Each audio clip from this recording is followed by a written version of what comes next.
Écoute bien ce qu'il raconte. Pour ce qui est de l'Algérie, je me félicite des dernières heures, du déplacement de la ministre déléguée aux armées, qui était un geste important sur le plan mémoriel, des bonnes discussions qu'elle a pu avoir avec le président Tebboune, le chef d'état-major des armées algériens et de nombreux officiels, et des déclarations publiques qui sont suivies.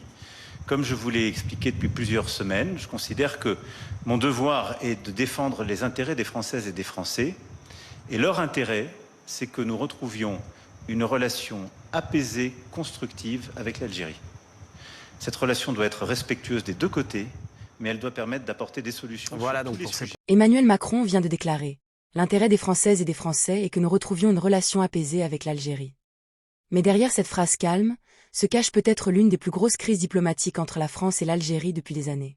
Parce qu'au même moment, les tensions explosent autour des visas, de l'immigration, du Sahara occidental et même de l'histoire coloniale. Alors pourquoi Macron change soudainement de ton? Pourquoi parler d'apaisement maintenant, alors que les relations étaient presque au bord de la rupture? Et surtout, est-ce une vraie réconciliation, ou juste une stratégie politique? Depuis plusieurs mois, Paris et Alger s'affrontent indirectement sur plusieurs dossiers explosifs. Tout s'est aggravé quand la France a soutenu la position du Maroc sur le Sahara occidental. Pour l'Algérie, cette décision a été vécue comme une provocation. Résultat: rappel d'ambassadeurs, tensions diplomatiques, coopération bloquée, échange de critiques, l'ambiance entre les deux pays est devenue glaciale. Mais Emmanuel Macron sait une chose: la France ne peut pas se permettre une rupture totale avec l'Algérie. Pourquoi? Parce que l'Algérie est un partenaire stratégique. Sur le gaz, sur la sécurité, sur l'immigration, et même sur l'influence française en Afrique du Nord. En clair, derrière le discours officiel, il y a des intérêts énormes. Et aujourd'hui, Macron essaie clairement de calmer le jeu avant que la situation ne devienne incontrôlable. Le problème, c'est que beaucoup de Français et d'Algériens pensent que cette relation est devenue impossible à réparer.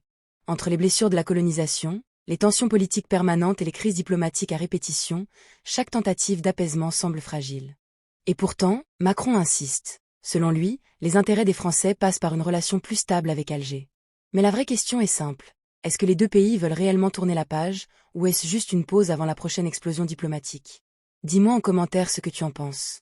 Macron a-t-il raison de vouloir apaiser les relations avec l'Algérie, ou est-ce une erreur politique? Et surtout, abonne-toi pour voir les coulisses des plus grandes tensions politiques et géopolitiques du moment.